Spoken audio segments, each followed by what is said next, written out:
without provocation, without justification, without necessity. This is a premeditated attack. Vladimir Putin has been planning this for months, as we've been saying all along. He moved more than 175,000 troops, military equipment, and positions along the Ukrainian border. He moved blood supplies into position and built a field hospital, which tells you all you need to know about his intentions all along. He rejected every good faith effort the United States and our allies and partners made to address our mutual security concerns through dialogue to avoid needless conflict and avert human suffering. For weeks, we have been warning that this would happen. And now it's unfolding largely as we predicted. In the past week, we've seen shelling increase in the Donbass, a region in eastern Ukraine controlled by Russian-backed. We saw a staged political theater in Moscow, outlandish and baseless claims that Ukraine was about to invade and launch a war against Russia, that Ukraine was prepared to use chemical weapons, that Ukraine committed a genocide without any evidence. We saw a flagrant violation of international law, and attempting baseless claims to create two new Ukraine was about to invade and launch a war against Russia. And at the very moment was prepared to use chemical weapons, Ukraine committed a genocide. And at the very moment that the United Nations Security Council was meeting to stand up for Ukraine's sovereignty, to stave off invasion, Putin declared his war. Within moments, missile strikes began to fall on historic cities across Ukraine. Then came the air raids, followed by tanks and troops rolling in. We've been transparent with the world. We've shared declassified evidence about Russia's plans and cyber attacks and false pretexts so that there could be no confusion or cover-up about what Putin was doing. Putin is the aggressor. Putin chose this war, and now he and his country will bear the consequences. Today, I'm authorizing additional strong sanctions about what Putin was doing. Putin is the aggressor. Putin chose this war, and now he and his country will bear the consequences. Today, I'm authorizing additional strong sanctions and new limitations on what can be exported to Russia. This is going to impose severe cost on the Russian economy, both immediately and over time. We have purposely designed these sanctions to maximize the long-term impact on Russia and to minimize the impact on the United States and our allies. And I want to be clear, the United States is not doing this alone. For months, we've been building a coalition of partners representing well more than half the global economy. 27 members of the European Union, including France, Germany, Italy, as well as the United Kingdom, Canada, Japan, Australia, New Zealand, and many others, to amplify the joint impact of our response. I just spoke with the G7 leaders this morning, and we're in full and total agreement. We will limit Russia's ability to do business in dollars, euros, pounds, and yen to be part of the global economy. We'll limit their ability to do that. We're going to stunt the ability to finance and grow the Russian military. We're going to impose and we're going to impair their ability to compete in high-tech 21st century economy. We've already seen the impact of our actions on Russia's currency and the ruble, which early today hit its weakest level ever in history. The Russia stock market plunged today. The Russian government borrowing rate spiked by over 15%. In today's actions, we've now sanctioned Russian banks that together hold around $1 trillion in assets. We've cut off Russia's largest bank, a bank that holds more than 1/3 of Russia's banking assets by itself, cut it off from the U.S. financial system. And today, we're also blocking 4 more major banks. That means every asset they have in America will be frozen. This includes VTB, the second largest bank in Russia, which has $250 billion in assets. As promised, we're also adding the names to the list of Russian elites and their family members that we're sanctioning as well. As I said on Tuesday, these are people who personally gain from the Kremlin's policies, and they should share in the pain. We will keep up this drumbeat of those designations against corrupt billionaires in the days ahead. On Tuesday, we stopped the Russian government from raising money from U.S. or European investors. Now we're going to apply the same restrictions to Russia's largest state-owned enterprises, companies with assets that exceed $1.4 trillion. Some of the most powerful impacts of our actions will come over time as we squeeze Russia's access to finances and technology for strategic sectors of its economy and degrade its industrial capacity for years to come. Between our actions and those of our allies and partners, we estimate that we'll cut off more than half of Russia's high-tech imports.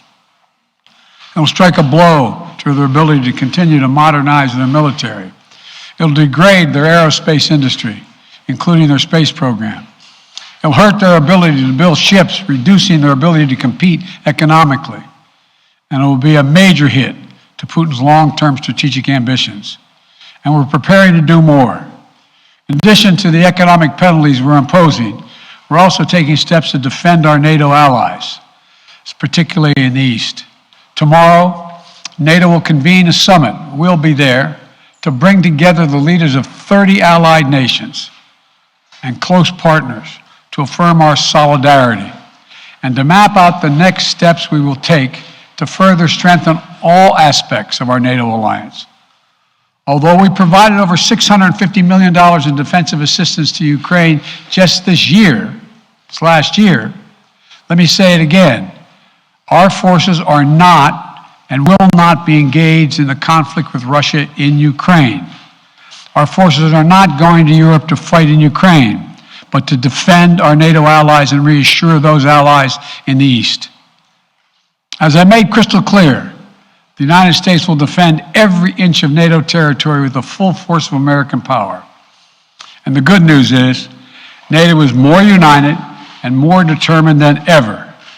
There is no doubt that the United States and every NATO ally will meet our Article 5 commitments, which says an attack on one is an attack on all. Over the past few weeks, I ordered thousands of additional forces to Germany and Poland as part of our commitment to NATO. On Tuesday, in response to Russia's aggressive action, including its troop presence in Belarus and the Black Sea, I've authorized the deployment of ground and air forces already stationed in Europe to NATO's eastern flank allies, Estonia, Latvia, Lithuania, Poland, and Romania. Our allies have also been stepping up, adding the other allies, the rest of NATO, adding their own forces and capabilities to ensure collective defense.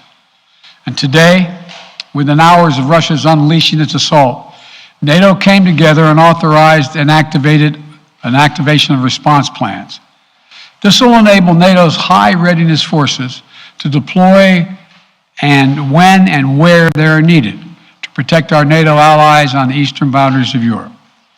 And now I'm authorizing additional U.S. force capabilities to deploy to Germany as part of NATO's response, including some of the U.S.-based forces that the Department of Defense placed on standby weeks ago. I've also spoken with Defense Secretary Austin and Chairman of the Joint Chiefs, General Milley, about preparations for additional moves should they become necessary to protect our NATO allies and support the greatest military alliance in the history of the world, NATO. As we respond, my administration is using the tools, every tool at its disposal, to protect American families and businesses from rising prices at the gas pump.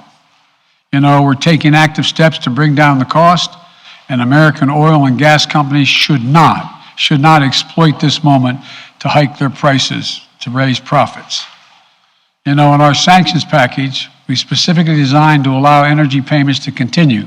We are closely monitoring energy supplies for any disruption. We've been coordinating with major oil producing and consuming countries toward our common interest to secure global energy supplies.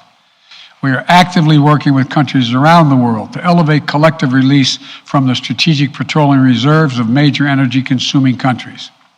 And the United States will release additional barrels of oil as conditions warrant.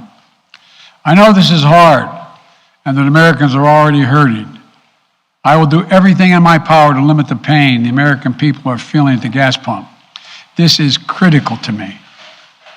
But this aggression cannot go unanswered.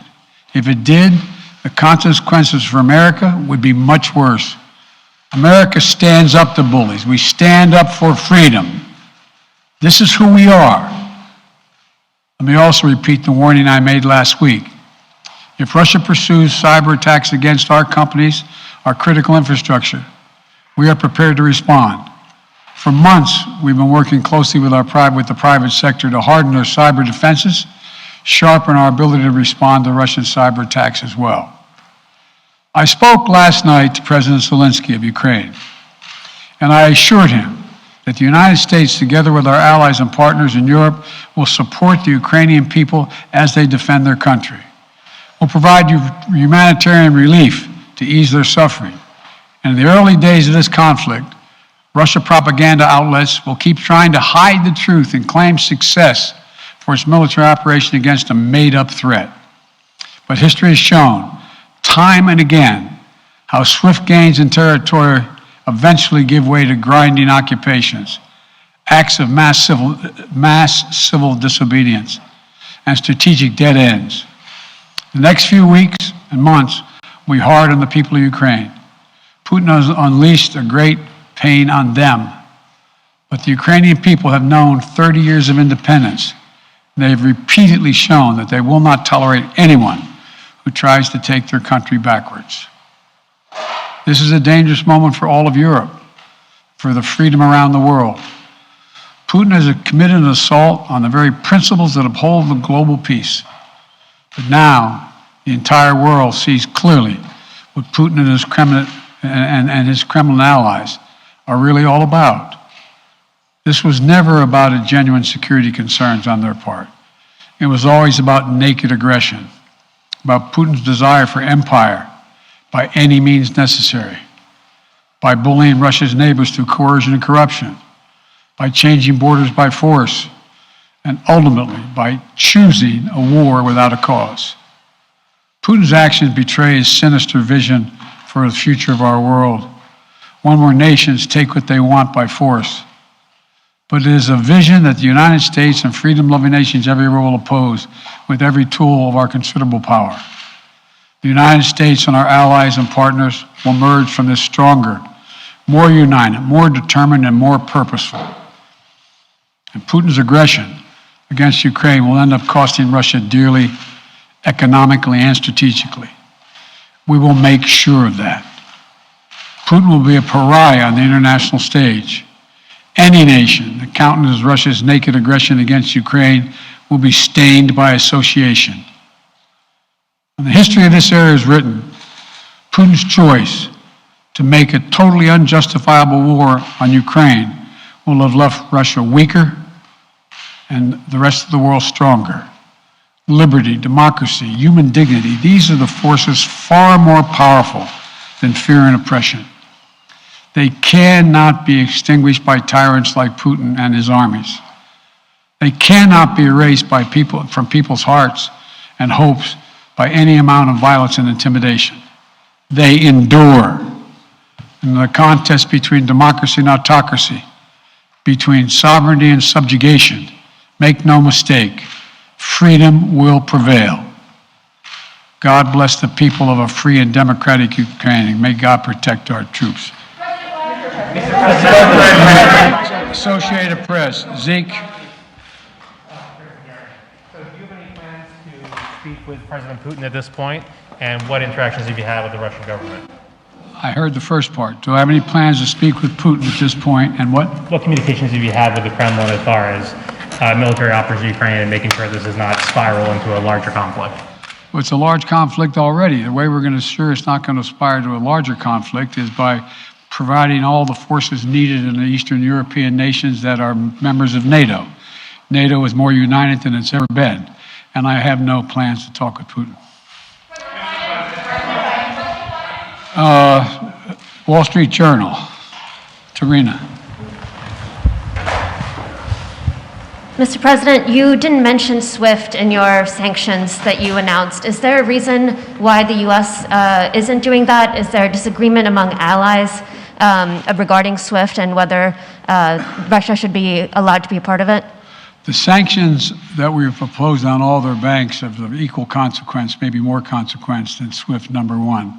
Number two, it is always an option, but right now that's not the position that the rest of Europe wishes to take. Cecilia Vega, ABC. Sir, sanctions clearly have not been enough to deter Vladimir Putin to this point. What is going to stop him? How and when does this end? And do you see him trying to go beyond Ukraine? And a second question I'll just give to you now. This statement that he gave last night, the threat that he gave, the West will face consequences greater than any you have faced in history. Is he threatening a nuclear strike? I have no idea what he's threatening. I know what he has done, number one. And number two, no one expected the sanctions to prevent anything from happening. It has to show, this is going to take time, and we have to show resolve so he knows what's coming. And so the people of Russia know what he's brought on them. That's what this is all about. This is going to take time. It's not going to occur, he's going to say, oh my God, these sanctions are coming, I'm going to stand down. He's going to test the resolve of the West to see if we stay together, and we will. We will, and it will impose significant costs on him. Will he go beyond Ukraine, sir? Do you see him going beyond? Yes. Thank you. Two topics, just really quick. First, markets are down and gas prices are up. I know you always stress the difference between Wall Street and Main Street, but everybody seems to be in for some economic pain. How economically painful is it going to get for people in this country? And I do have one more question. First of all, there's no doubt that when a major nuclear power attacks and invades another country, that the world is going to respond, and markets can respond all over the world. So there's no doubt about that, number one. Number two, the notion that this is going to last for a long time is highly unlikely as long as we continue to stay resolved in imposing the sanctions we're going to impose on Russia, period. What's your next question? I'm sorry. The next question is, did you underestimate Putin, and would you still describe him the way that you did in the summer as a worthy adversary? At the time, he was, I made it clear, as an adversary, and I said he was worthy. I didn't underestimate him. And I've read most of everything he's written. Did you read I shouldn't, I'm not being a wise guy. You heard the speech he made, almost an hour's worth of speeches, why he was going into Ukraine. He has much larger ambitions in Ukraine. He wants to, in fact, reestablish the former Soviet Union. That's what this is about. And I think that his ambitions are completely contrary to the place where the rest of the world has arrived. And with these ambitions, you're confident that these devastating sanctions are going to be as devastating as Russian missiles and bullets and tanks? Yes, Russian bullets, missiles, and tanks in Ukraine. Yes, I am. Thank you, President Biden. If sanctions cannot stop President Putin, what penalty can? I didn't say sanctions couldn't stop him. You've been talking about the threat of these sanctions for several weeks now. Yes, but the threat of the sanctions and imposing the sanctions and seeing the effect of the sanctions are two different things.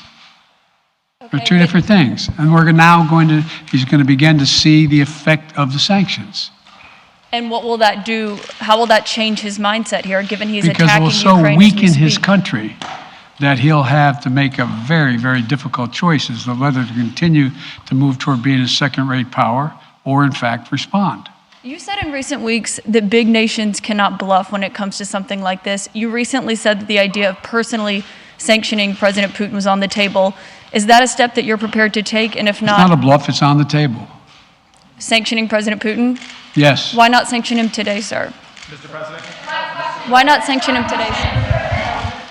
Mr. President, if I can, you detailed some severe and swift new sanctions today and said the impact it will have over time. But given the full-scale invasion, given that you're not pursuing disconnecting Russia from what's called SWIFT, the international banking system, or other sanctions at your disposal. Respectfully, sir, what more are you waiting for? Specifically, with the sanctions we've imposed exceed SWIFT. The sanctions we imposed exceed anything that's ever been done. The sanctions we imposed have generated 2/3 of the world joining us. They are profound sanctions. Let's have a conversation in another month or so to see if they're working. Yes. Can I ask you about Zelensky? Sir, you spoke to Vladimir Zelensky yesterday, sir? What's the risk that we are watching the beginning of another Cold War, and is there now a complete rupture in U.S. and Russian relations? There is a complete rupture right now in U.S.-Russian relations if they continue on this path that they're on.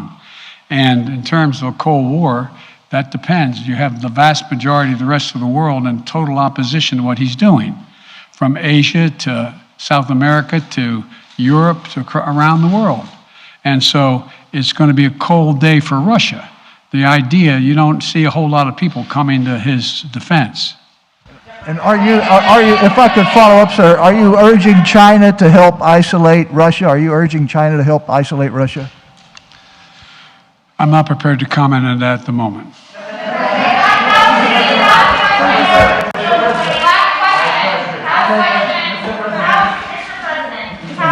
No. Yeah. No. He's had his hand up a long time. Thank you, Mr. President. How concerned are you that Putin wants to go beyond Ukraine into other countries, and the U.S. will have to get involved if he moves into NATO countries? Well, if he did move into NATO countries, he will be involved. We will be involved. The only thing that I'm convinced of is if we don't stop now, he'll be emboldened.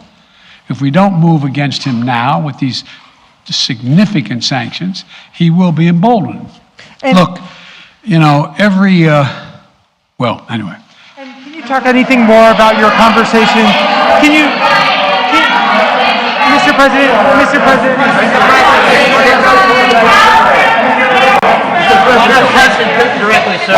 Why not sanction Putin directly today? I'm sorry, I can't hear you. Sir, India, which is a major defense partner of the United States, is India fully with you on the issue of Ukraine and Russia? Does the Defense Department of the United States? So India is one of your major defense partners. Is India fully in sync with the United States on Russia? We're in consultation with India today. We haven't resolved that completely. One more question. Okay, thank you all very much. Thank you.